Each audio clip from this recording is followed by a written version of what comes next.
Hello, hello once again. We're live. I've tried. This is the third time I'm trying. We had some difficulties, technical difficulties, and hopefully we've gotten through it. I'm going to try a screen share and see if this computer will seize up first of all. So hold on a second.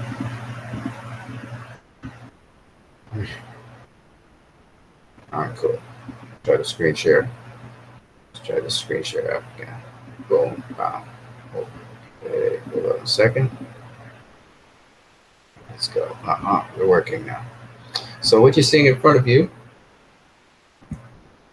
What you see in front of you is the Justice League as filmed on the set of Justice League. Okay, and this is one of the last scenes in Justice League where we see all the Justice League members on the wall of the nuclear silo or tower, staring down into the city.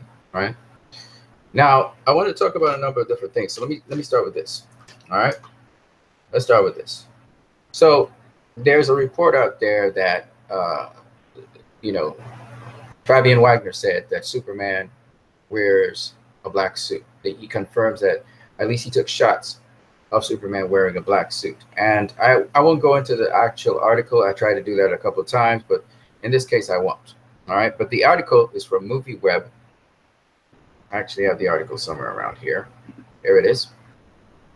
Black suit Superman. And basically, this article here talks about Fabian Wagner, who is he is one of the cinematographers. There was another cinematographer that replaced him, and basically that he said they put a scene shot. It's a cool looking costume. Sadly, we didn't see that either. We didn't see that either in the final cut. Zack takes his time with telling stories, and I've always liked that about his movies. There are a few scenes that I was very much looking forward to seeing, which unfortunately got cut.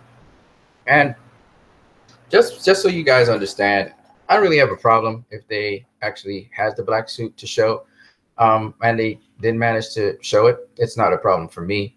But I'm just showing you guys again evidence that in the final cut, the black suit didn't really matter in this case. You can see that Superman wears a blue suit.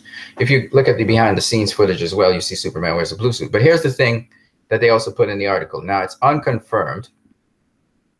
Oh, sorry about that. It's unconfirmed, and that is right after that it says, it's worth noting that a visual effects artist who worked on Justice League recently said that the black suit was never part of the movie. So this is a very important point because they said they would work on the cape. And in another article, I don't know which one it is, actually, I don't know where it is, but Fabian Wagner, he said that the suit that Henry Cavill was wearing, it didn't have a cape, obviously. They had the CGI it in. So this is what the visual effects artist said. But I wanted to say, and I'm going to type the stuff in. You guys can watch me type it in. When you look at the VFX or visual effects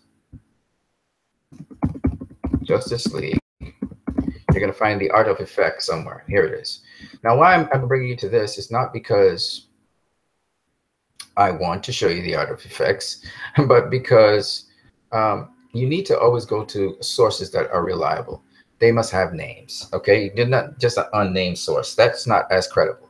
So that unnamed source sent something to this same magazine, which is, what's the name of this magazine here? MovieWeb, right? That unnamed source talked about what was confirmed in Justice League, what was not, of the rumors that this was cut and that was cut, right? Anyway, you see, these visual effects companies, which are Double Negative, MPC, Skyline VFX, Weta Digital, Bixomundo, Shade VFX, Rodeo VFX, PFX, and Blind Limited, these people are the people you really should be asking those questions. They're the effects people, and there's a number of them. That's why it's possible that Fabian Wagner is correct in that there was some black suit copy, but I don't know if Zack Snyder was actually going to use it in his cut moving forward. Only unless we saw the rough cut, somebody saw the rough cut, they would be able to tell you that. But I think more than likely not, because if you look at the storyline, why would Superman be wearing a black suit in that storyline? Now, I know the storyline slightly changed from the storyline that Zack Snyder originally had to do, But we'll go into those things and debunk those things and talk about the truth of those things in a minute. Now, I know some of you are itching to come on here. I know it's pretty late in the night and still talk. I've been trying very hard, guys. I've been trying very hard to get this stuff out to you, but I've been blocked at every turn. So that's what happened. Now, I want to talk about one more thing, which is Mark Hughes. Now, there's allegedly a number of things happening in Warner Brothers. John Berg, who's one of the beginning creative team. It was John Berg, Geoff Johns, Charles Roven, Zack Snyder, Deborah Snyder. Then you had your writers like Chris Terrio and David Goyer, and also Christopher Nolan. Christopher Nolan is more on the outer fringes because he's busy with other projects. It was David Goyer who started off the DCU. It was his idea for Superman. And Zack was the director they chose to carry out this project.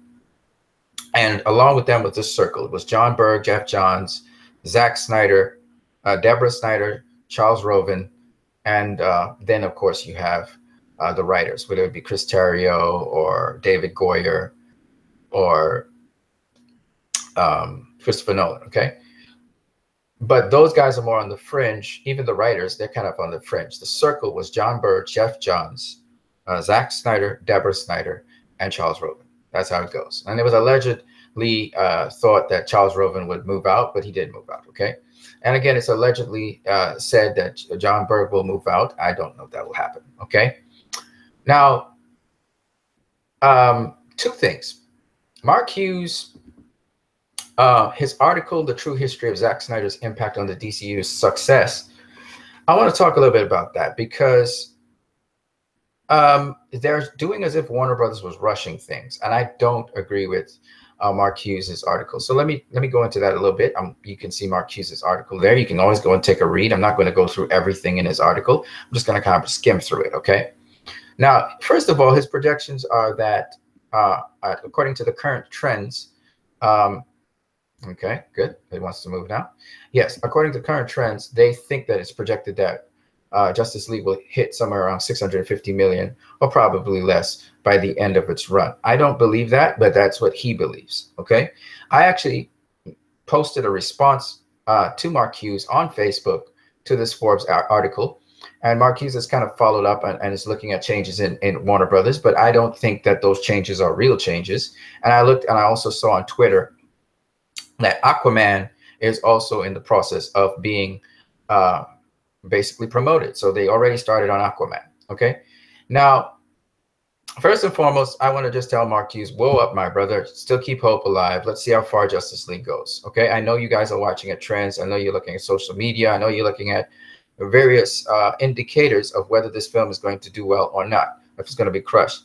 It definitely is passing 600 million. It probably has passed it already.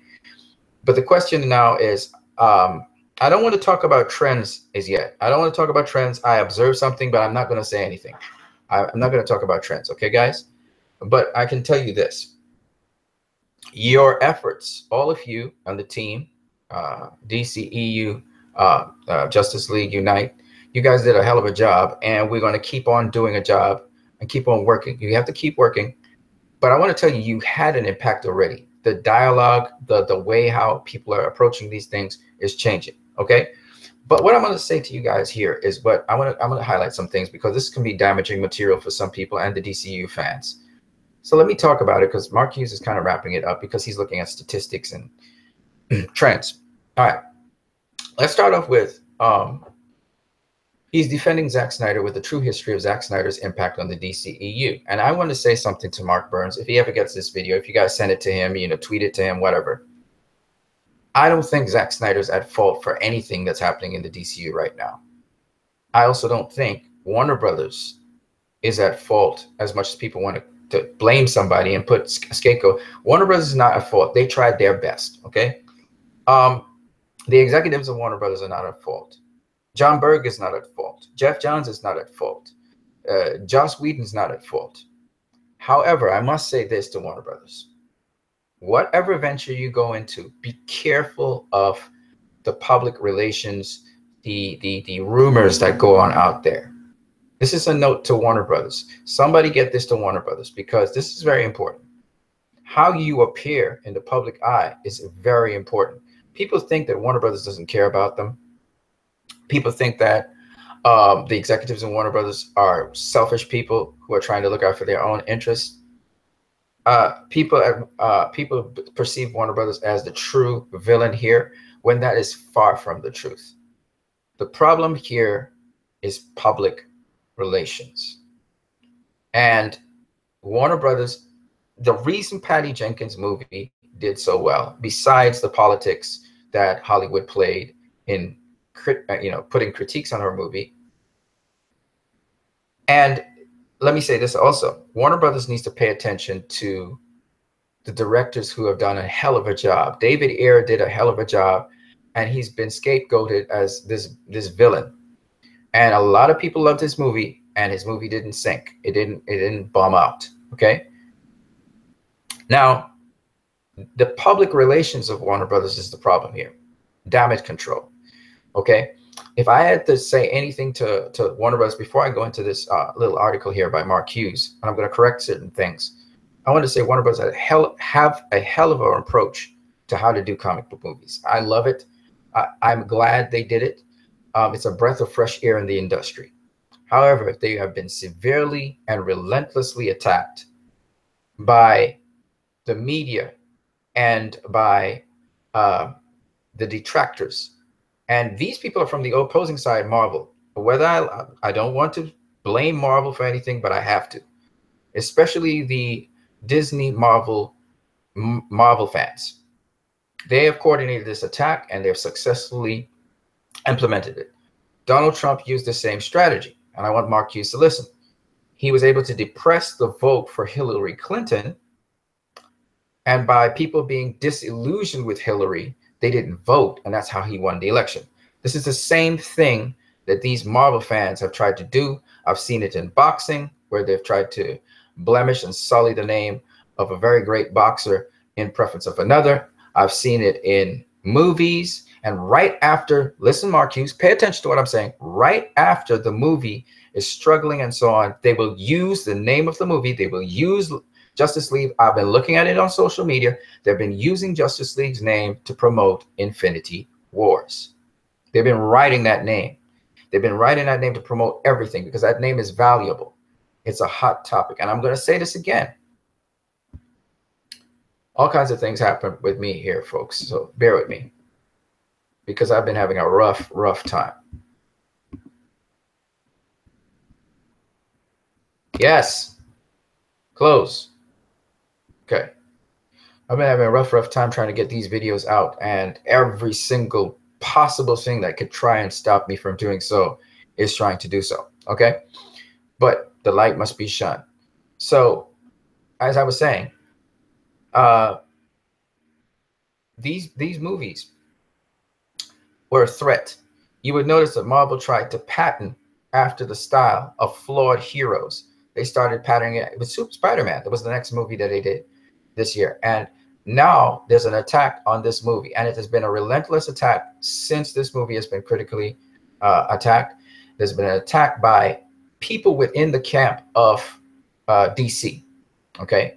People within the camp of DC have risen up against this movie, and for very fallacious reasons. So we're going to get into all of that. Okay, guys, before I'm done, I'm going to put up this video because I've been, relentlessly attacked online in terms of just a spirit trying to stop me from doing this. I don't know why.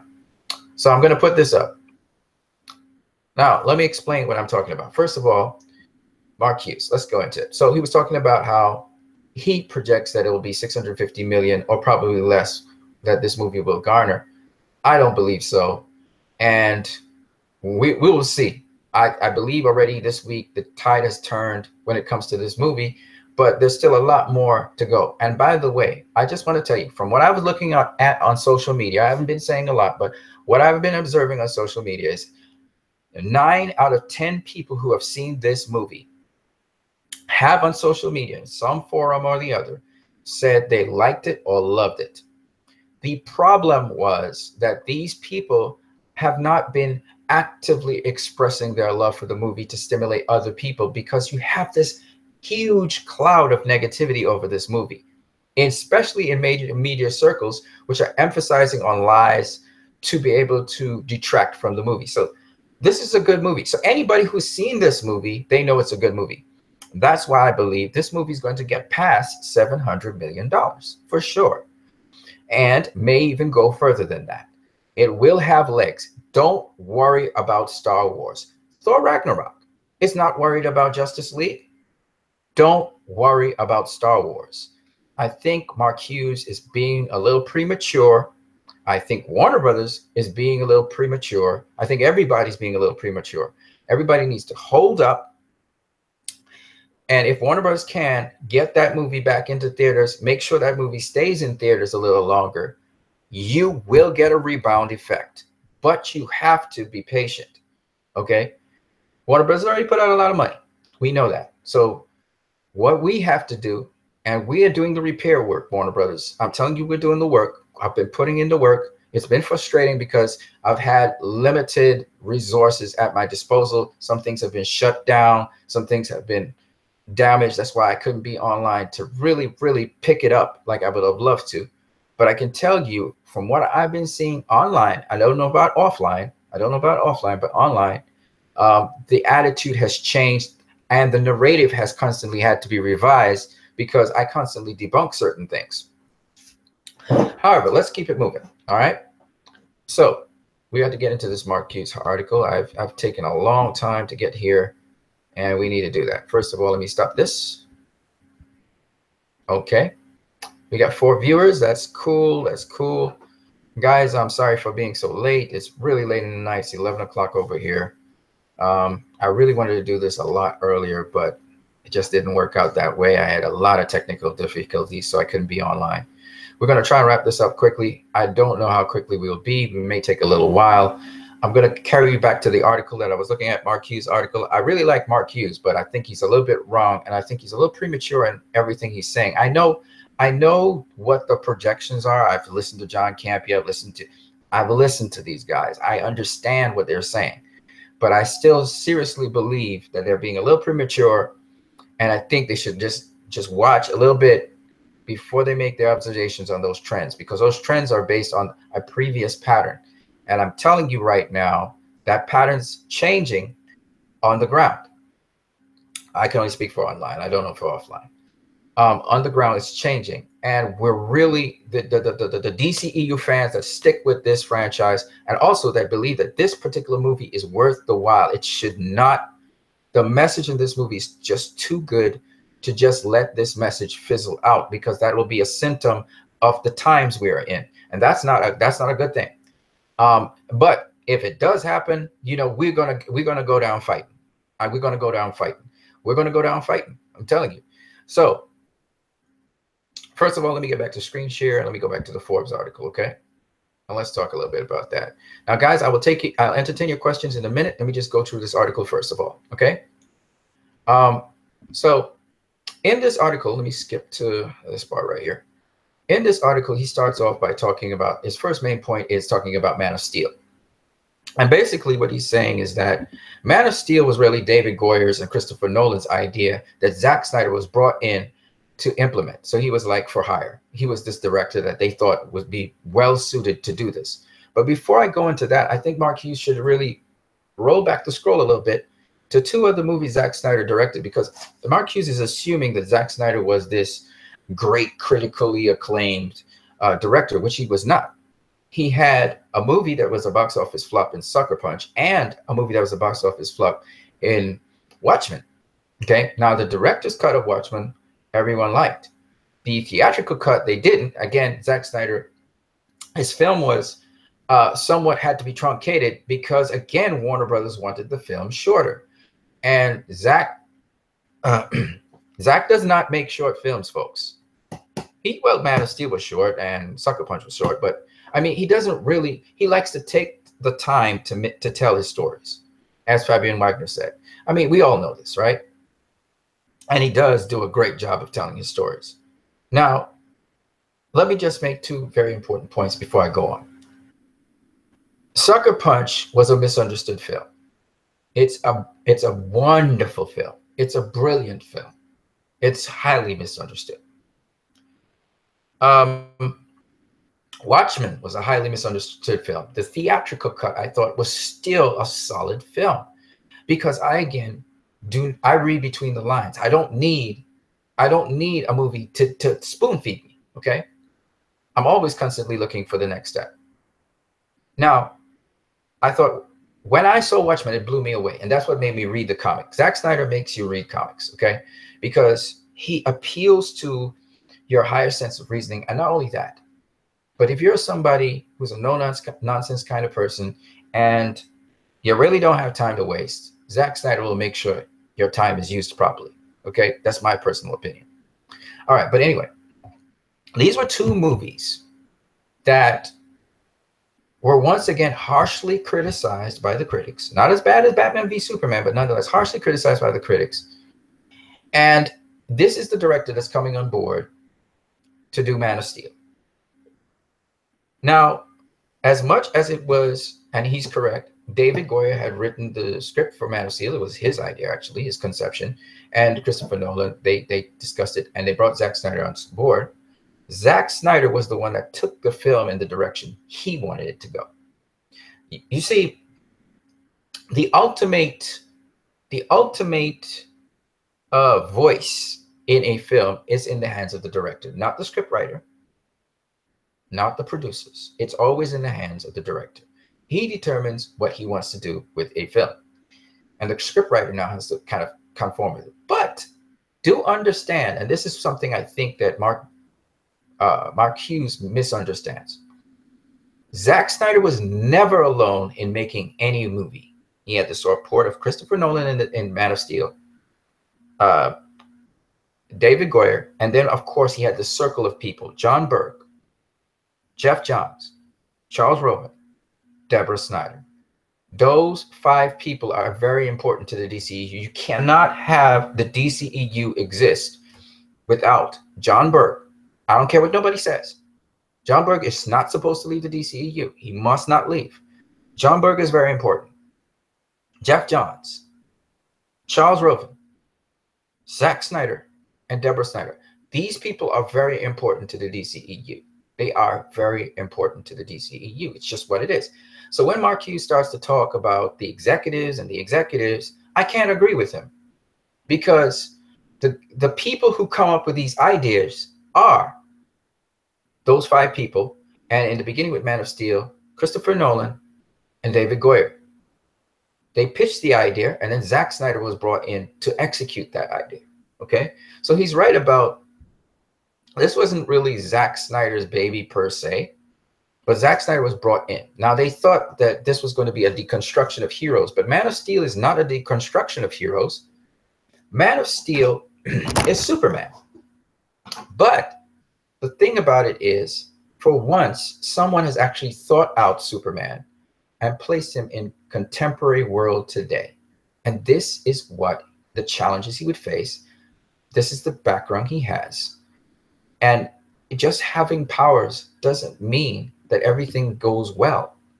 And I think this was a beautiful understanding of how complex this world is. And each one of us, when we stand out in public, when we stand out amongst people and we're a spectacle, we're a target for hate, ridicule, and accusation and blame. People know now Kevin Tsuchihara's name. People know is it Thomas Emmerich? I think it's Thomas Emmerich, the current president, right? They know these names. So people are quick to attack these people, okay? They're quick to attack the CEOs, the executives, the managerial staff, okay? By the way, Tommy Emmerich and Kevin Tsuchihara, I don't think they're executives, okay? But they are some of the management staff. They're the president and vice president, I believe, of Warner Brothers, okay? Just so people know. Anyway, they have the executive arm, but they're not. Anyway, we have what it calls stakeholders, which are like the investors that you have to answer to. board of investors. There's a structure to Warner Brothers. Okay. Anyway, that's another story. So anyway, what I'm saying is that he says that basically Zack Snyder has the first movie, Man of Steel, that he was brought on to do with the DCEU, it wasn't really his baby. Nonetheless, he was brought in. Okay. Now, so they're saying that you can't blame Zack Snyder for that because it's not really his project. He was brought in to execute it. Now he says after this, they wanted to do Man of Steel 2, but instead Zack Snyder brought up that. So you see, Zack Snyder's the director for hire. That Zack Snyder brought up that maybe we should have a opponent or opposition for Superman. That's Batman. After he said Batman, what Mark Hughes is arguing is that Warner Brothers felt that the success with Batman means that they should look at a sequel with Superman and Batman so that Batman could help out Superman, because Superman was not that excited a figure because the box office wasn't high enough. Now, while that sounds good, what Mark Hughes is saying about the executives saying that, and then he goes on to say they rushed Batman v Superman instead of doing a sequel to Superman. I don't believe that Mark Hughes is correct in that regard, that they rushed Batman v Superman as a sequel to Superman, Man of Steel. Well, let me tell you why. First point is, when you look at the sequel to Man of Steel, which is Batman v Superman, 3 years passed between Man of Steel and Batman v Superman. That means Zack Snyder had 3 years to prepare this movie. Okay? Now, the narrative out there was that Zack Snyder rushed the next movie, which was Batman v Superman. They decided to add another character. That's a rushed movie. But in fact, it was not rushed. And neither did Warner Brothers rush it. And this is where I disagree completely with Mark Hughes in his narrative that the greedy executives or the executives wanted to catch up with who? They don't need to catch up with anyone. Don't tell me about Marvel, because they're not interested in that. They're doing their own thing. So it's not about DC versus Marvel. So the executives weren't trying to catch up with Marvel in terms of currency either. Batman v Superman was announced in Comic-Con by Zack Snyder. Warner Brothers wanted to do Batman v Superman many, many years ago. Okay? Many, many years ago. We're talking like 2007, sometimes even 2004, I think. Justice League was in 2002, I believe. I may be calling round numbers. You guys can correct me in the comment section below. But the truth be told, at the end of the day, let me just get to that point here. They're talking about, he argues that the studio was looking at Batman and saying, we need to run everything off of Batman. But this is my counter argument. Batman v Superman, which Zack Snyder always said all along, he was all about Superman. Batman v Superman, we later learn, is part of a trilogy. Zack Snyder was doing a trilogy. But first, Zack Snyder said we had to get Superman into this world, and Superman had to work. He got Superman to work. And then after he got Superman to work, now he's adding other members into this universe. And this comes to my second point, why I think Mark Hughes is wrong. And it wasn't about the executives all along. Zack Snyder was actually weaving it in, the 5 members: John Burke, Jeff Johns, Zack Snyder, Charles Roven, and Deborah Snyder. These people were actually weaving a thread of how this universe would work. And the way how they were doing it was in a 3-part trilogy to launch off other characters and also launch off the universe. We can look at it in hindsight now and see that. Because if you look at from Man of Steel to Justice League, there is a connectivity between all 3 of them. It flows beautifully. And Wonder Woman, as I said before, is the glue between Batman v Superman and Justice League, is that linking piece. Now, The other point I want to make is that Mark Hughes does not take into account that when Zack Snyder announced Batman v Superman, there was great applause in Comic-Con. DC fans were very excited for it. However, immediately we had detractors to the very notion of superheroes being pitted against each other. In fact, what happened immediately after that, and you can go ahead and find the news articles, you would see people criticizing the name of the movie. Batman versus Superman? What are they talking about? Let me show you my face. Get back here. Let me turn this off for a minute. Okay. So immediately we had a response by detractors of the movie who obviously weren't DC fans. They were obviously from the other side, and they started building up animosity towards the film. Because Zack Snyder was doing something that was not done ever in comic book lore. Have two heroes pitted against each other. But here's the interesting part. Zack Snyder starts to get a lot of hate. People start mocking him. Then he comes out with the title, Batman v Superman, Dawn of Justice. And they say it's a stupid title. They go on and on and on. Negativity down the road. We get casting. And every single cast member was ridiculed by these detractors. Immediately we had instant hate because these people began to see competition against their given universe and brand. People were saying, why are they trying to start another cinematic universe? And so on and so on. If you do remember, Man of Steel was attacked religiously as well. Now, Batman v Superman then came to the trailers. And when there was the revelation of Doomsday, there was a tremendous uproar of people who started to put a bunch of negativity. He showed too much and all kinds of crazy things. Doomsday looks like the creature from Lord of the Rings and so on.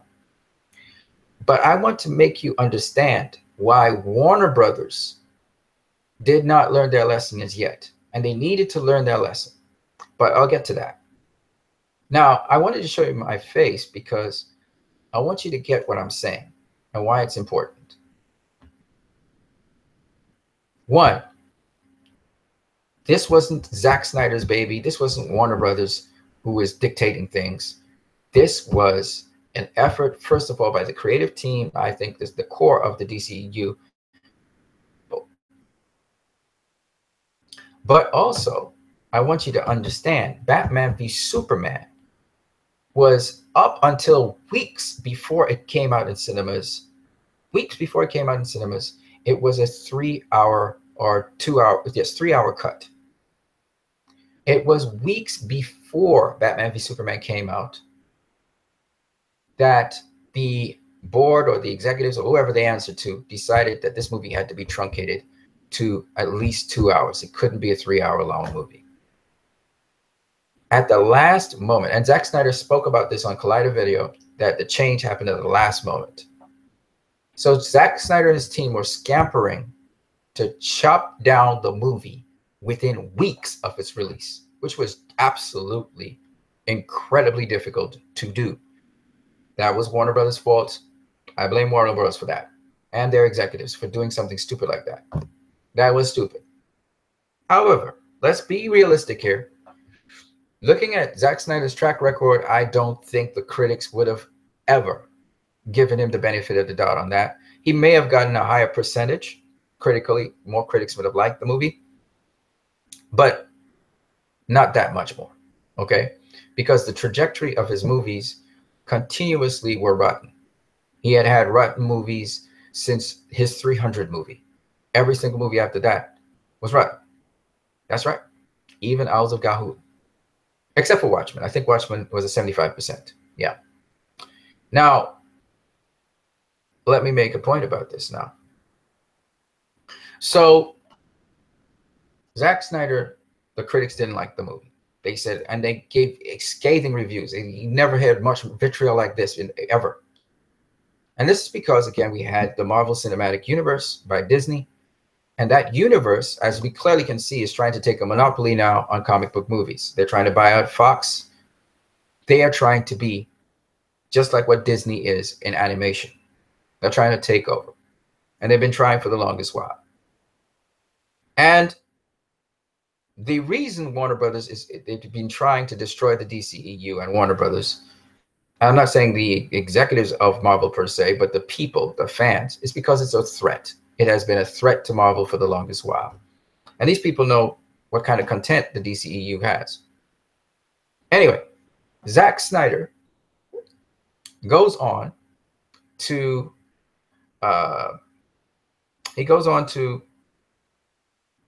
put out the director's cut, at least the theatrical cut of Batman v Superman. And that's when all the vitriol and hate comes down on this movie. Now, the average person still likes this movie. As you can see, this movie, for all the hate it has, for all the scathing hate, the worst comic book movie ever, up to this day on Rotten Tomatoes, it's 63%. All right, how could it be fresh on Rotten Tomatoes? Why is it fresh? It should be rotten, shouldn't it? If it's the worst comic book movie of all time. Made its money as well. Most people liked it, didn't see this coming. They didn't see this kind of movie coming because Zack Snyder is known for action. So they were expecting an action movie. People compared the movie to Michael Bay. They said all kinds of stupid things. But at the end of the day, Batman v Superman came out, and some of us loved it. The problem Warner Brothers had was twofold. It was all about PR. They suck at that. I'm sorry. They don't know how to handle PR. They don't. They're not good at that.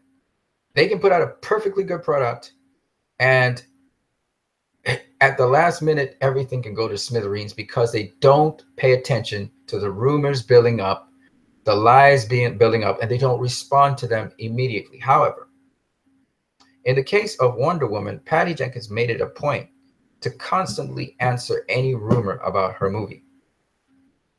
And when it came to Wonder Woman, not David Ayer with Suicide Squad, but even so, David Ayer with Suicide Squad, here's what happened. When people were saying, oh, Warner Brothers messed up David Ayer's Suicide Squad, David Ayer made a point to say, no, that's my movie. I'm 100%. This is what I want. And when I looked at Suicide Squad, people said Warner Brothers messed up David Ayer. They didn't mess up David Ayer. You look at the extended cut, it's not much different. In fact, I would argue that the theatrical version is better than the extended cut. And so David Ayer made the right decision to go with the screenings, what people said, the screenings that were better. And though the critics panned Suicide Squad, they panned it, and people said that was unfair critically. People are saying the same thing about Justice League, and the people who watch Batman v Superman, the average person says it was unfair what the critics did to that. 27 or 26%? Are you nuts? How is that movie 27 or 26%? Anybody with common sense knows this is just wrong. But nonetheless, the point is that PR is the problem here. These movies have survived critical panning. They have been panned critically, every single one of them. But what they can't survive is the core fans going against them. And in this case, this movie did not deserve that. It didn't deserve it. It was a good movie. If it was a crappy movie, it would have deserved it. But it's a good movie. So let's get back to Mark Hughes here. I'm going to move back to his article. So in essence, you can go ahead and read his article if you want. He goes on to say that Warner Brothers, in trying to rush to get Batman v Superman out, it's really, they put Chris Terrio as the writer in place of David Goyer. Again, not much control Zack Snyder seems to have over this movie, even though he had executive producer control, and he also had directorial control. Again, I hear Mark Hughes on this point, and let me just show you where he said that. So he goes a little bit at length with Man of Steel and stuff. He talks about here.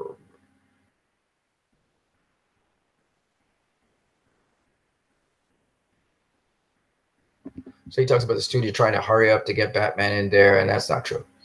Anyway, somewhere in this article, it talks about Chris Terrio replacing David Goyer. Again, fan outrage, David Goyer can't write, whatever.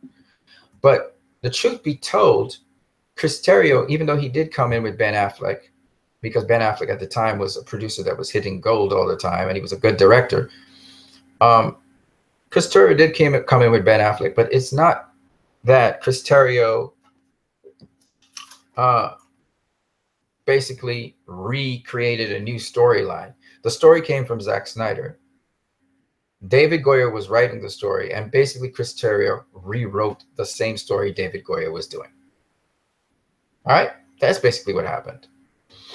And just like what happens with Joss Whedon rewrites parts of Chris Terrier's stuff to fit the kind of tweaks that they want to do. They want to keep a certain tone, which is still a gritty, realistic world tone, but they want to be able to tweak it a bit.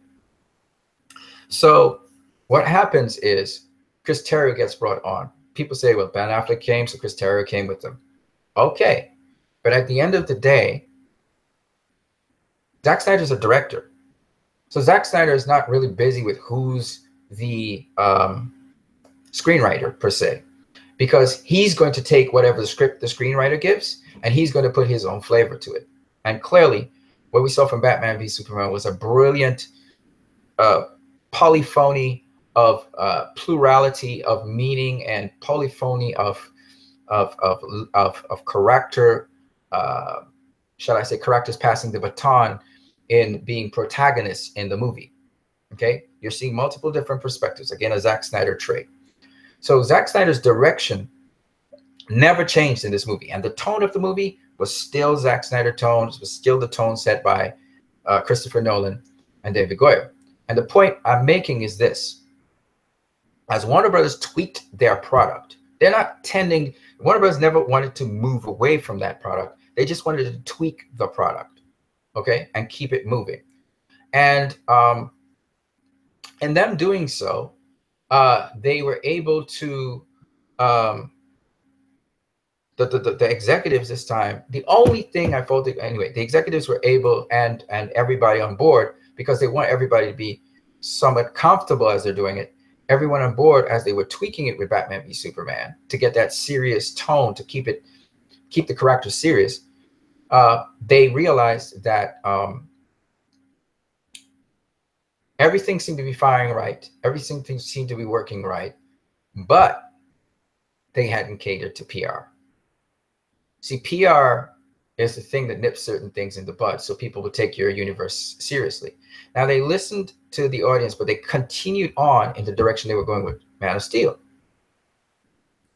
And it was the hope that people would really appreciate this movie, because this movie wasn't so much about action. It was more of a drama, all right? Batman v Superman. And people came to see action because that's what was sold in the ads. And the ads, again, sometimes the ads are off with the actual movie.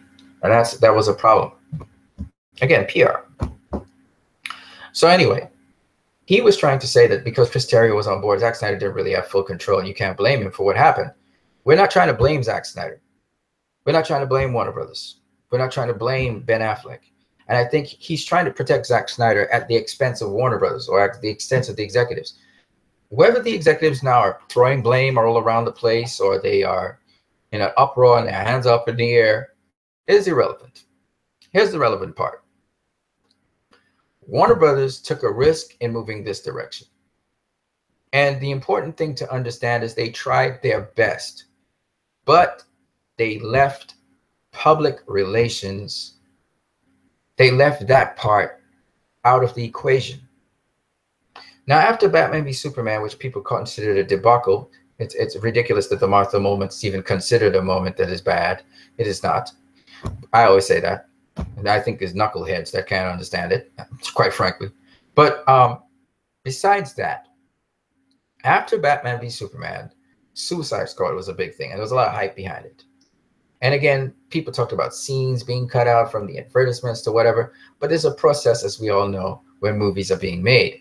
And so when the movie was screened, a certain version really worked out, so they went with that version, right? And David Ayer was cool with it. It turned out that we got a movie that was unique. It had its own flavor. It had its own sense. It had its own direction. Now, in the last of the trilogy, but before I go to that, I must mention something that Mark Hughes did not mention, which is Patty Jenkins. Now, with Patty Jenkins, she was busy making her movie, yes, But when somebody said that Wonder Woman was a mess, Patty Jenkins immediately responded to that rumor. And she has since, anything that has to do with Wonder Woman, she immediately responds to it. She never let Warner Brothers just sit there and just let the rumors fly. She immediately responded to anybody making claims of that. That's how she nipped it in the bud. Now, whether she had gotten critical acclaim or not, she wasn't sure if she would. The movie would have been in safe hands with Warner Brothers because Patty Jenkins, personally as the director, would make sure that no negative thing was said about Wonder Woman. She was very protective about the character. She was very protective of her movie. That made a big difference. The other thing that Patty Jenkins did that Zack Snyder does not do, that's just not his style.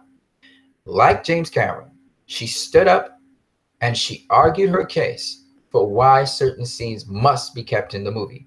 That's not Zack Snyder's style, unfortunately. And so she was able to have the movie that she envisioned, more or less. She had to give way on certain things. And therefore, at the end of the day, we had Wonder Woman. Now, while the critics respected this movie, we know politics played into it. And we heard that a lot of people were saying the DCU will fall. Some people were saying that the critics are going to, Wonder Woman is going to come off a good movie, and then Batman, and then Justice League, they will pan it. And this is what happened. The critics still panned Justice League.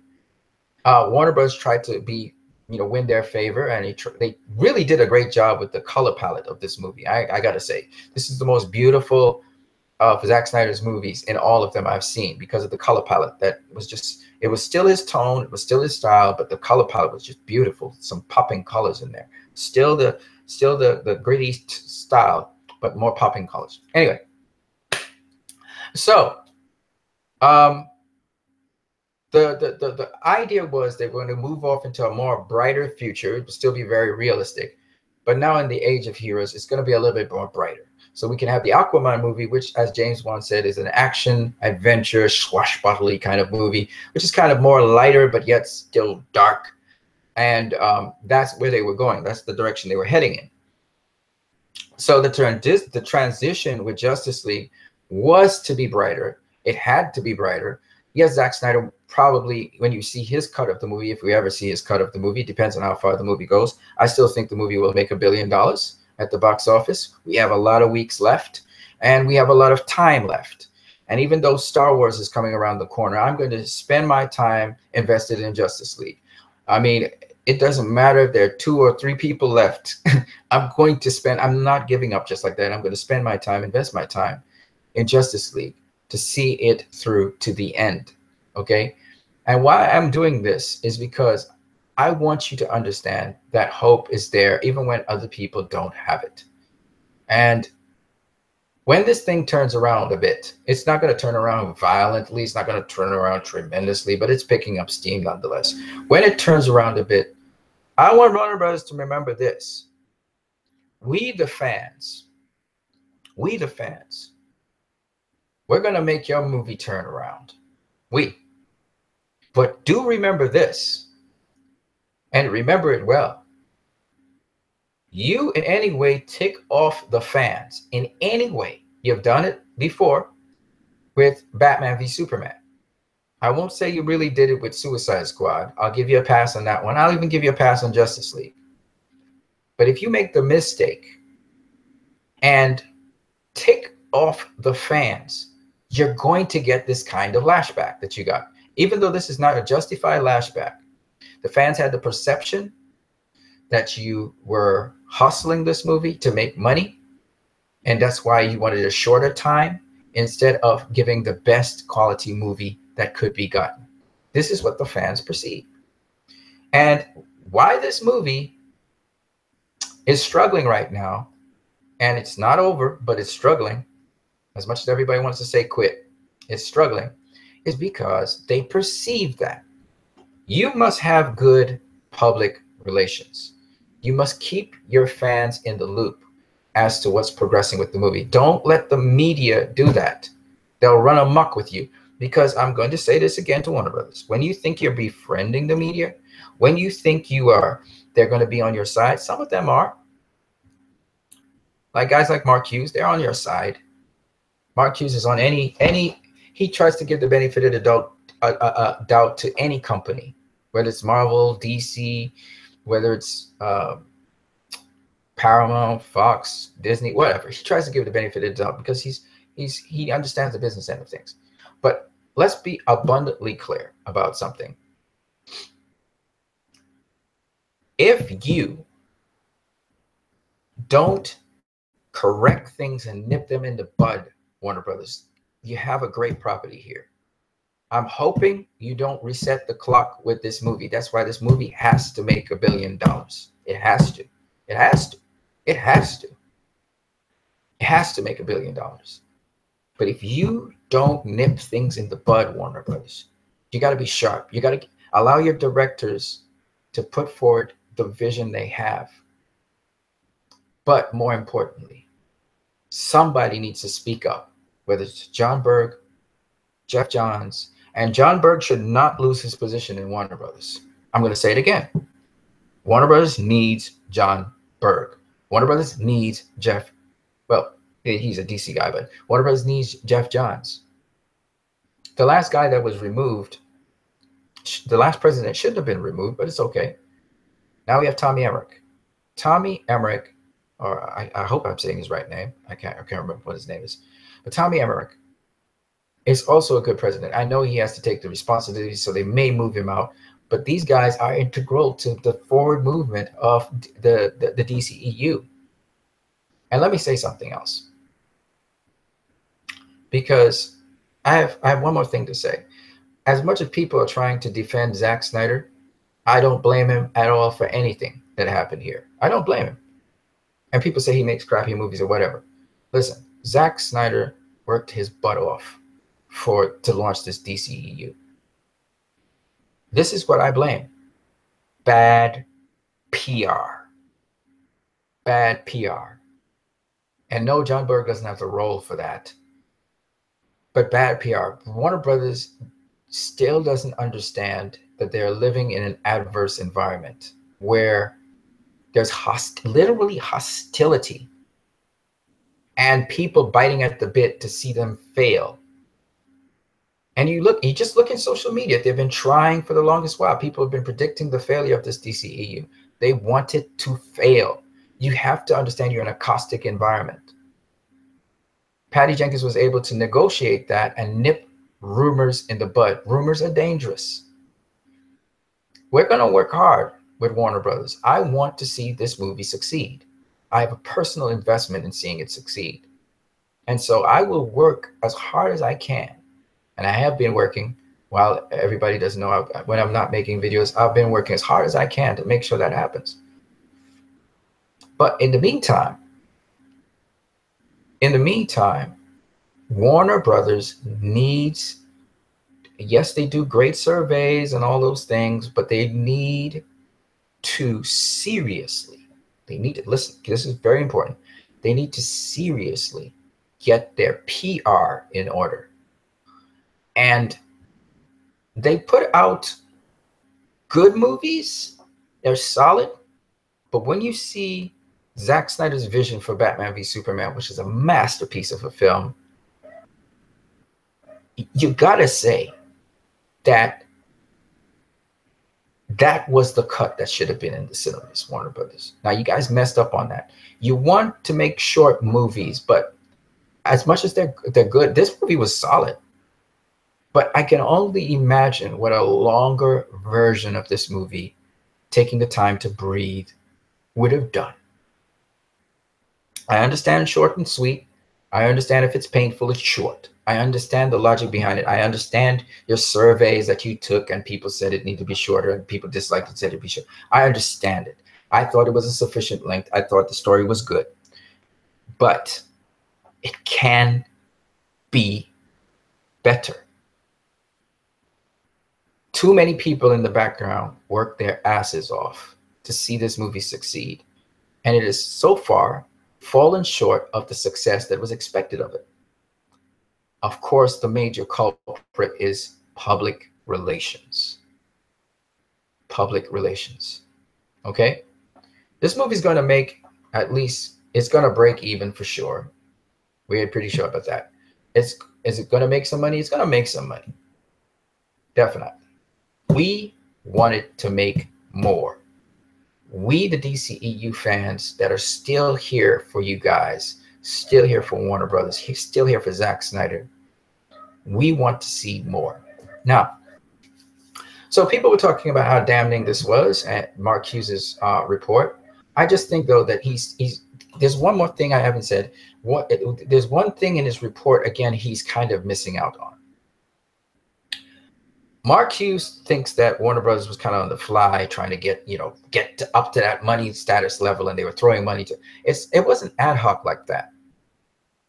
The DCEU is different to the MCU in that it is not a film, it's not a group of films linked together by characters from other movies. It's a group of films linked together by an ideology, by themes.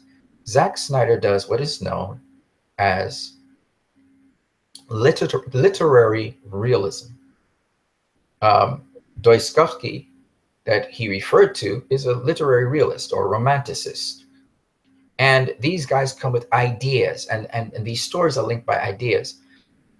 When you think of Christopher Nolan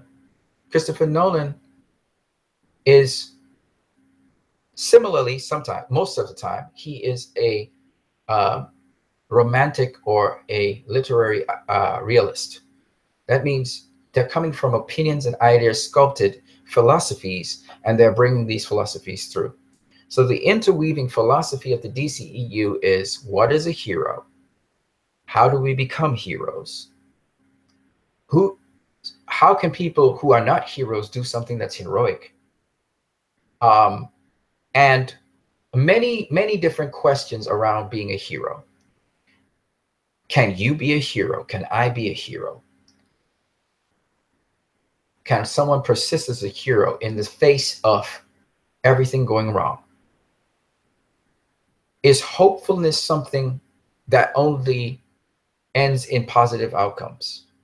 Should one be hopeful in spite of there being seemingly nothing to be hopeful for? So there are all these ideas that progress through the DCEU, and they're developed. And the key carrier of the torch with respect to this was Superman, who is, of course, the symbol of hope. So it was more, the trilogy was Superman's story, but still you're going to see echoes of Superman as the DCEU moves forward. And it will move forward. So I don't want Warner Brothers to reshuffle much. I think you must maintain an identity. Warner Brothers at their core is this DCEU. And I think they should stay with that.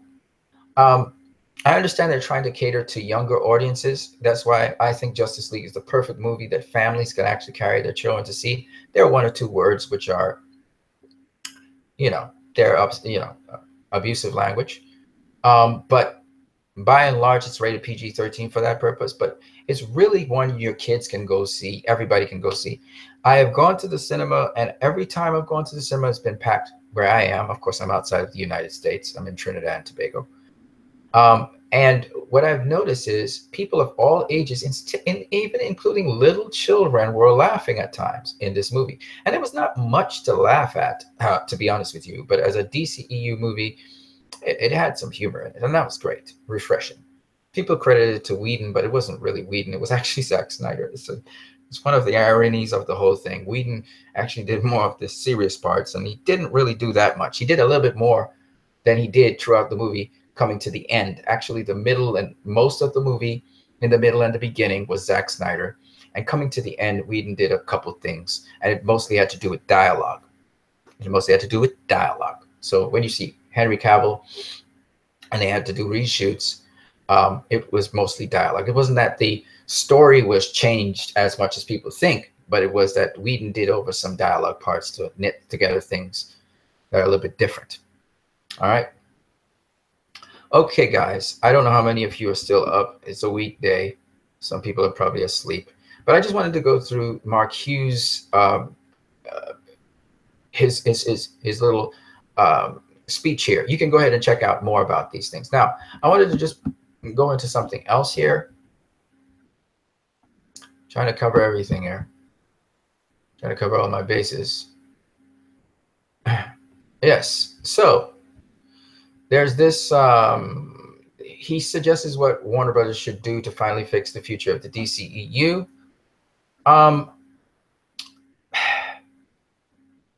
First of all, like I said, their PR.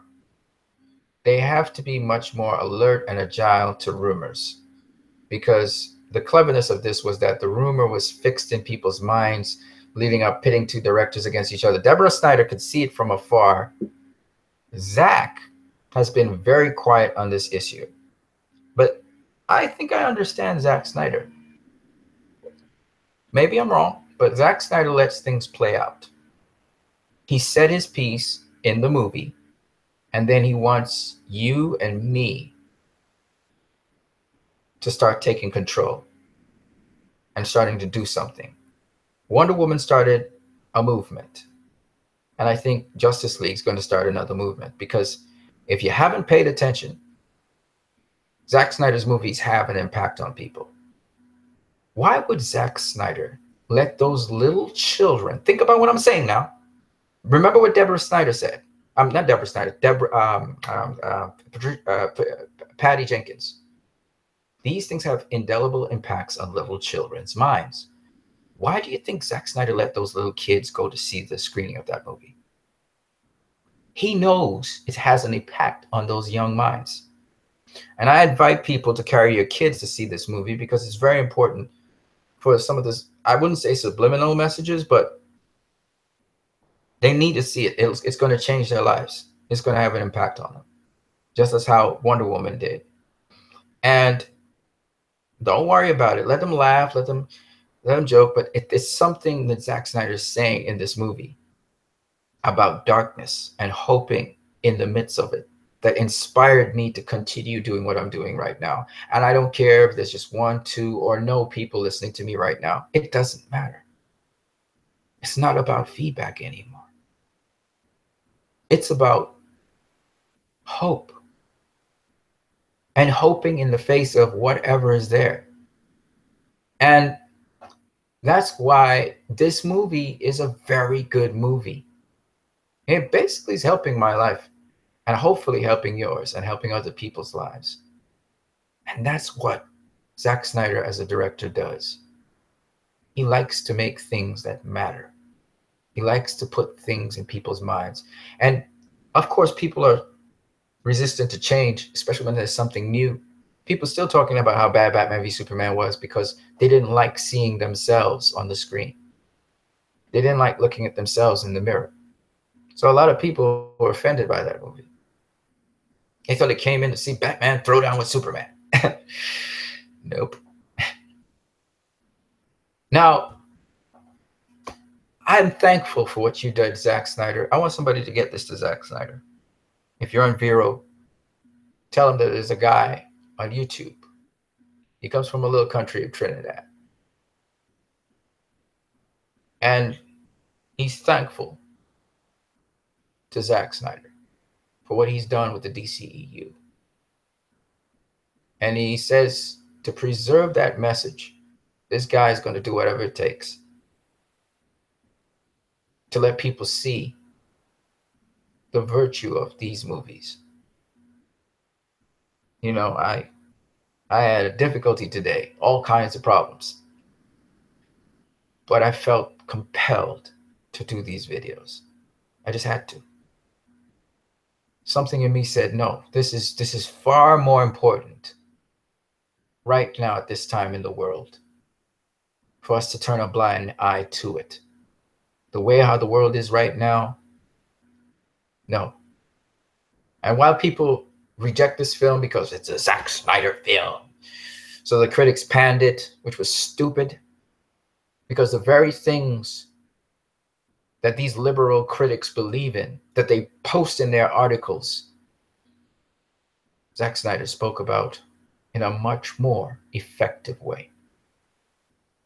But hypocrisy is what it is.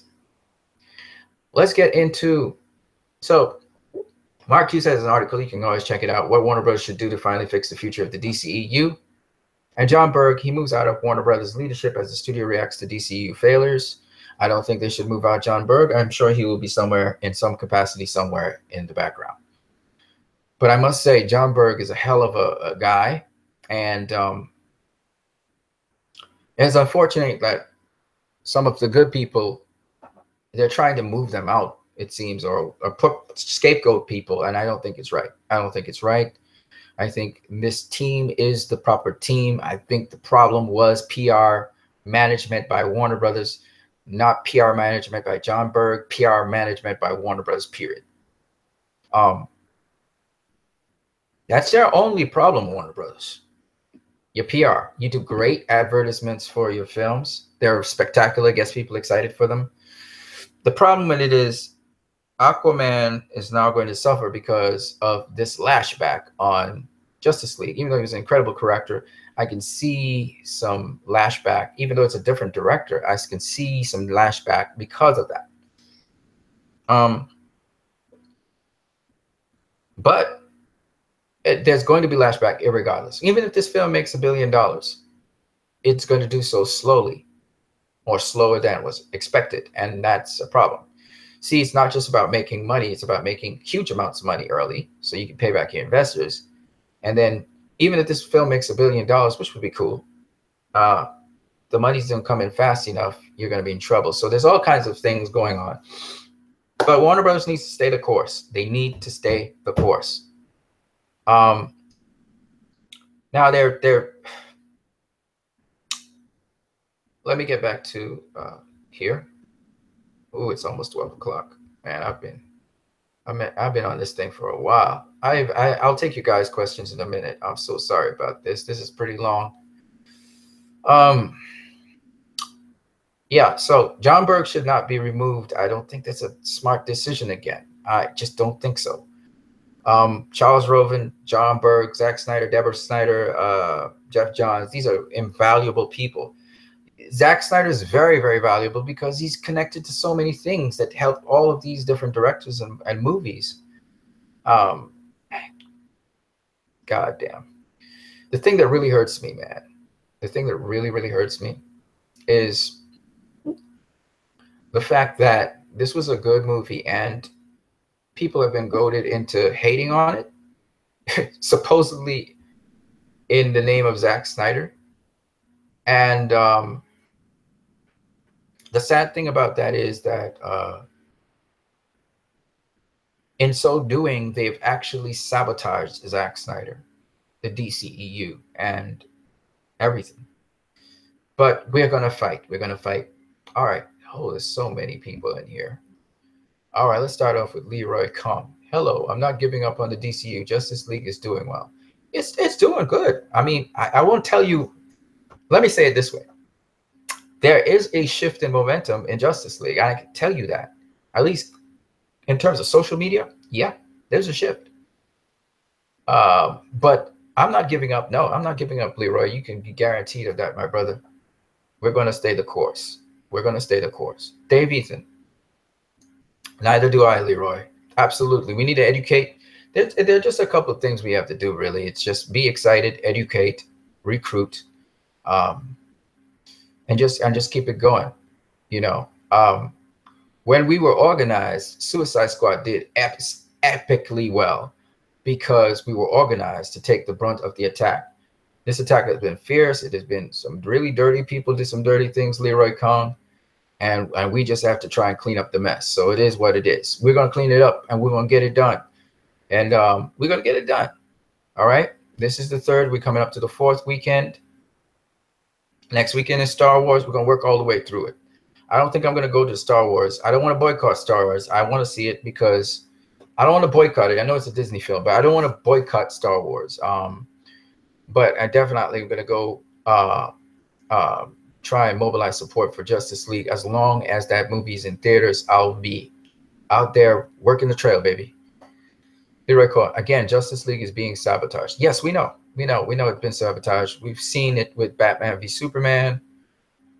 We've seen it we've seen Suicide Squad get sabotaged. We've seen they attempted to sabotage Wonder Woman, but Patty Jenkins wasn't having it. They tried to sabotage Um, every single DCEU movie they've tried to sabotage it. We've seen it, and we've seen how the press has been behaving. But they were able to monkey around with Justice League because we weren't organized enough. You know, now we're getting organized. Um, you know how it goes, man. Once you get organized, you can launch a campaign against that. So we're doing our thing. But don't worry about it, man. The world is dark. You know, Justice League is just reflecting the world we're living. And you saw 6 guys, 6 people, 6 superheroes. They were able to save the world. We can't save it alone, but I can tell you, each one of us, we're like the Justice League now. It just takes us, just takes the truth. The nice thing about social media, truth flies really fast. All information flies very fast. So I've been working real hard on social media, rectifying certain things. I couldn't put out my video yet, but I'm going to put out a video. Man of Steel Answers and Sam Otten. These are our co-soldiers, man. Sam Otten and Man of Steel gives answers. So don't worry. These are real hardcore DCEU true fans. When I say true fans, I don't mean they're not gonna be fans of nonsense, okay? But they're fans, you know, and they see the merits in these films. So don't worry about it, man. We got a solid foundation. We're in a dirty and corrupt system. Justice League is my greatest movie. I don't think you can tell Batman v Superman the ultimate cut, man. That thing's insane. But I will say this, Justice League is the second best DCEU movie for me. And I could only imagine what Zack Snyder would have done with it if he didn't have to leave. But as he had to leave, Joss Whedon took over, and I absolutely love that collaboration between them, Zack Snyder and Joss Whedon. Absolutely love it. So I hope Zack goes and watches the movie, because I know he may have bad memories and stuff, but I would tell Zack, just strip your mind of everything and just go in there as if you're going to watch a movie, you know. I know there's a lot of bad junk around this movie with respect to his dead daughter and everything, but he needs to, in time, I guess, go out and see this movie. He's going to enjoy it. He's going to enjoy it. He's going to remember some, you know, itchy negative things, but he's also going to remember, he's going to see the beauty in the story. That's how it goes, man. Progress is itchy. It's negative. You know, it's dark sometimes. That's just the way it works. You know, I've been having a hard day today, but I pressed on, right? 99% of these YouTubers hate Zack Snyder and the DCU. I don't follow them. Nah, it's not so many YouTubers, man. It's not so many.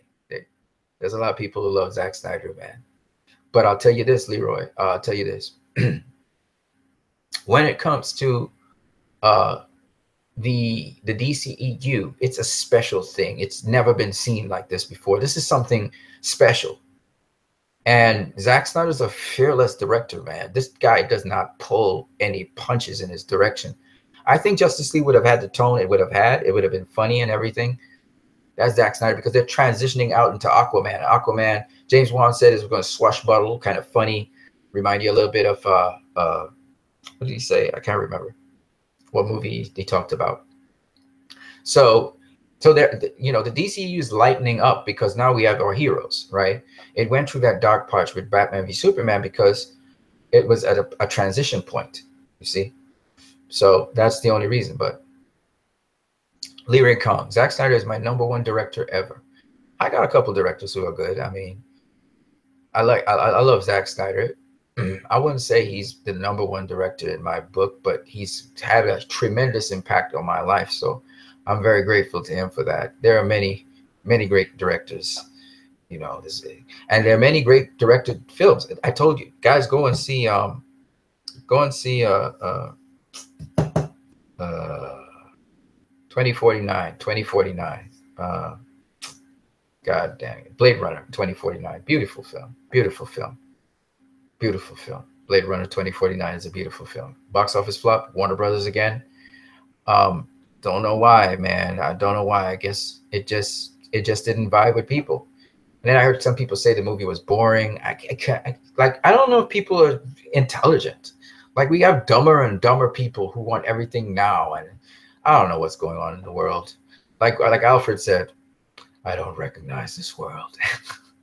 Leroy, I have watched all 5 DCEU movies back to back again, all beautifully made movies and powerful storylines. Yes, what I liked about Suicide Squad was seeing bad people, even bad people, can do good things. And the concept of that movie is incredible. I mean, we've never seen that before. So yeah, that's pretty awesome. Zill Nation. DCU needs to make side character movie that is part of Justice League. Make. Okay. So you're saying I'm not quite sure I get what you're saying really. Zill Nation. Shout out to you. DCU needs to make side characters movies. That's part of Justice League. I think they did Suicide Squad. That's a kind of like a side character movie with all these villains, these bad people. Zill Nation. They could TV movies for Netflix that's connected to the DCEU. I think David Ayer is actually doing something with Netflix, something to do with Magic Wand or something like that, with Will Smith and another guy who's an alien. So that's. I'm not quite intrigued by it, but I don't know. Zill Nation says DCU could take Marvel's spot and put their shows on Netflix. No, it's not necessary to put any shows on Netflix, man. They work with AT&T anyway, so they're working with AT&T. I would say this: the only problem with the DCEU right now is it needs to have better PR management. They need to manage their information better. That's their only problem. I like everything they've been giving. I think a lot of people like their movies. A lot of people liked Justice League. The problem is getting people to go see it. I heard a lot of people already starting with negative things. There was this guy on Facebook. There's a guy on Facebook. His name is, I won't call his name. But he was telling me, it was a rotten movie. The characters didn't have any bonding. And so I said, well, okay. So, I started going to specific things, and he began to realize how much his assessment of the movie was wrong. He didn't like that, so he went away. But my point is, at the end of the day, when people's minds are poisoned on a movie, they're not going to give it a shot at looking at it. But here's the funny thing. When I looked on social media, as all of you started spreading these good information and good things on this movie, and you kept on doing that, people's opinion changed. And you saw some people saying, I think, which movie should I go see this weekend? And some other people were saying, I'm going to go see Justice League with my friends. I heard it's a terrible movie, but wish me luck anyway. So you see that people's minds are changing on this movie, and that's always an awesome thing. It tells me, and it tells you and it tells me that just by you speaking, you actually have a ripple effect. You have a way of conveying things to other people. And no matter how dark it may be for you, even you may not be able to see the light. As Superman said, hope is like a river. It comes and it goes. So sometimes you can't see hope because it seems as if it's gone, but it comes back. And Superman should know his life was that story. He actually went, he died, and he came back. So you got to understand that with these movies, it's not a done deal. Some people already signed, sealed their casket, and said they're dead in the water. Okay, good for you. That's what you believe. For us, who are the DCEU fans, we know we can make or break a movie. If we had joined with those other DCEU fans and we said this movie is a bunch of garbage, and the Warner Brothers messed with Zack Snyder, this movie would have been dead even quicker. It would have gone through even faster. We are the bridge to the higher understanding. In other words, we are the Amazons. Remember when Wonder Woman said that to Steve Trevor? We are the bridge to a greater understanding. We are that right now. We can supply that information that the public needs to know. We are the one to make that difference. We are the lights right now in the midst of the darkness. We're able to see what's going on because we have the light in us. We can see with hope. So you have to understand it's not over, not by a long shot. And that's what makes hope powerful. And that's what turns things around. So every time Leroy, Zill Nation, Dave Ethan, and whoever may be watching this video, every time you keep on sharing good things about this movie and the movie itself, people are taking their attention off of the movie and they focus themselves on everything else but the movie because the movie's good. If you focus on the movie, now the detractors can't do anything because the movie's good and they know it. That's why they've diverted the attention from the movie to what could have been and should have been in the movie and what could have been in the movie. Come on, guys. You know they're doing that because if they try to talk about the movie itself, they know they'll praise the movie. And they don't want to do that because they don't want the DCEU to succeed. We know that. So what do? We just praise the movie. We talk about it. And if you keep on talking about something, you keep on loving something, it's going to rub off on some people. And that's all we wanted to happen. We want people to share in the joy we have. Did you catch a certain article from Flightcast? Yes, I did. Yes, I did. Yes, I did. Yes. I'm not too sure which article you're talking about, though. Flightcast does a pretty good job as well. But what I'll tell you guys is this. Keep on sharing your love for the movie. Keep on sharing the depth in this movie. I'd love to see a Zack Snyder cut, but I honestly, Dave Ethan, Leroy, Zill Nation, I gotta say, guys, I don't think anything's gonna beat back this movie in terms of what it represents and what it is and what it took to make it. I think this is the pinnacle of come together and unite. The crazy thing about this crazy movie is it literally united people from Marvel and people from DC, not only in the audience, but in its creation. That's the pinnacle of comic book movies. These are the two big juggernauts in comic book land. And they literally came together in the making of this movie.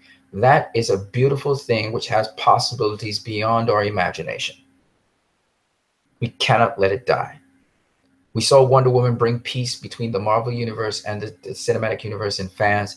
Some of the Marvel fans are being nasty right now and they're attacking the DC franchise. And I'm sure it was Marvel fans who started this rumor. I'm pretty sure. The DC fans are not that smart. You know, they go with things. They don't go with verified sources. They go with unknown sources. So it would be surprising that these DC fans, these so-called great DC fans, these great Snyder fans, are actually influenced by Marvel fans. And I'm not saying that Marvel fans are all bad. I'm talking about the set that feels threatened by DCEU because it offers something of substance, and they know that Marvel doesn't go that deep with their films. And these people concocted this nasty design to take down this film. It won't stand and it won't last. I've been reading scripture over and over telling you guys this. It's not going to, and it's going to fall in, they're going to trap themselves in their own net. You remember I warned you guys about what Warner Brothers could do to the general core fans of DC. But here's the thing. The thing about it is that with DC, they got something that can last. And they got variety in the storytelling. They're not following a formula. All right? And they take risks. And that's good. Now, people are talking about heads rolling and reshuffling and stuff. Whatever happens from here on in will be determined by this box off of this franchise. This is the Justice League. This is the pinnacle of their franchise. So it's very important it succeeds as far as it can. And if it gets to $1 billion, we're going to keep on working until it finishes 10 weeks. After 10 weeks of work, we can lay back. But this thing is only in its, what? It's going to be its fourth weekend, third week. So we're going to keep on going for 10 weeks, guys. Now, if this thing does well enough that it it sustains itself and it's going on its own, we can back off. I didn't have to push as much for Wonder Woman because it was sustaining itself, and it's been in cinemas for 18 weeks or something like that, right? Broke every single record you could name. People decided, the detractors of these films decided that must not happen with Justice League. And they devised this scheme, these rumors, to take this movie down from the inside out. And they got some very gullible DC fans. Even today, I was listening to Dave the Film Junkie, and he's angry about, he's shocked and surprised that the black Superman suit was not in the movie. And he's not thinking it through. He doesn't use critical thought. He doesn't realize that you got to go to the visual effects to do the cape for Superman. How come the visual effects doesn't know that there's a Superman with a black suit? So I'm not saying that the visual effects doesn't know that, because we still don't have verified source. I probably might go and contact the actual visual effects people and see what they say about it. But the point is, this guy is willing and ready to follow his own narrative. He's not open-minded, one. And two, he's thrown up his hands up in arms and doesn't realize how much destruction he has done with his platforms. Man of Steel talked about this as well. And I think there's a naivety with DC fans, and some of them really take pride in, you know, knowledge and stuff, but they're not really very knowledgeable. They're not very smart. It takes certain people in the DCEU community to be able to see certain things, I think, and to actually explain it to them. And they value the explanations of things, but they themselves are not very deep people. They can't see those things on their own. And we need to empower people to be able to see things on their own, to be able to weed out rubbish from things that make sense, weed out rumors from things which are not rumors. I think we need to do that, be able to make sense of things. And I think we'll be okay. Anyway, it's 12:14 in the morning. I think some of you guys have to go to work tomorrow, and I've just about overdid it again. But I want to just thank you all for being here in this live chat. But I wanted to set the record straight on these things, because Mark Hughes was going down the road about, how, I may do a shorter video on this, but he was going down the road about how, you know, Warner Brothers and the executives were rushing things. They weren't rushing things, okay? When you think about it, Justice League came a year after, and all you need to make a film is 1 full year. And it wasn't rushed. It took a full year. Zack Snyder did all the principal photography, all the principal stuff, and it was just to bring it to a close.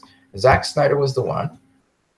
Now they're saying that it was the executives that wanted to bring up this film. No, Zack Snyder was the one who wanted this film to finish this year. It wasn't the execs. And the reason I say this is because, and people were saying that how the creative rights was really moving in the direction of Joss Whedon and not Zack Snyder. And that, again, sounds stupid to me. I'll tell you why.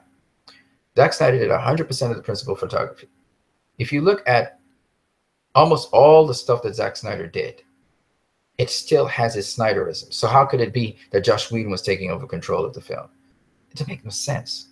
Now, Zack hands over the baton to Joss Whedon, and Zack Snyder makes a statement. He says, "It's in the hands of my friends. I trust them, and I don't need to be involved in the process." And he went on with his family.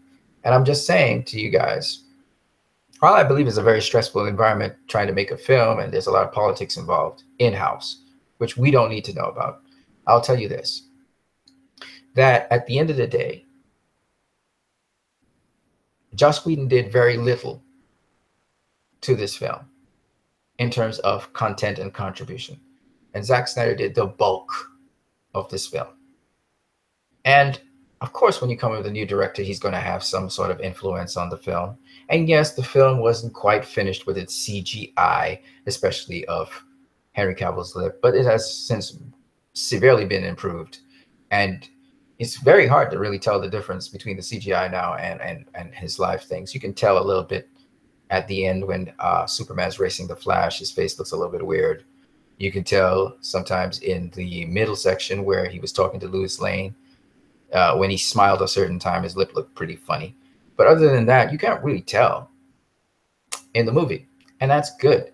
So they've done a lot with the CGI. They kind of were a little bit rough, and you could see they were rushing down to the wire, and they're still rushing while the film was in cinemas to get it cleaned up.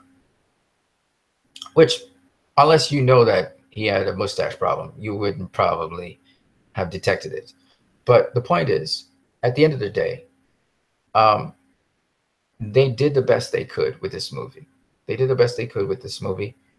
My advice to them though is, if a director is doing a nice a slow burn, a slow cut. I saw what happened when they did Blade Runner 2049. People said it was boring. I remember that, and it was a longer cut. It was a longer movie. So I understand that slower paced movies, which people expect to be action, action, action. I think how you sell a movie is very important. Apparently, suspenseful movies and movies with, again, I got the same critique for The Accountant. People were talking about it needed to be actiony, actiony, actiony, and the movie was a lot more than that. But you know, this is the way how it is.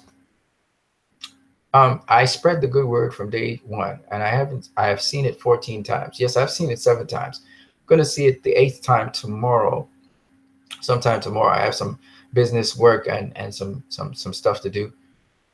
Dave Ethan, not only the public relations is a problem for the DCU, but the certain number of fans who are too quick to spread any negative reports with no solid source and are destroying this franchise. That's what I'm saying. When you have proper PR, they can't do that, because the minute they do it, it's debunked immediately. You see? Patty Jenkins debunked everything immediately. When somebody said, oh, there's a problem, this film is a mess, Patty Jenkins said, no, there's no problem, and this film is not a mess. She immediately responded. And that's what you need with good PR. Have a good night. Yes, man. You have a good night too, man.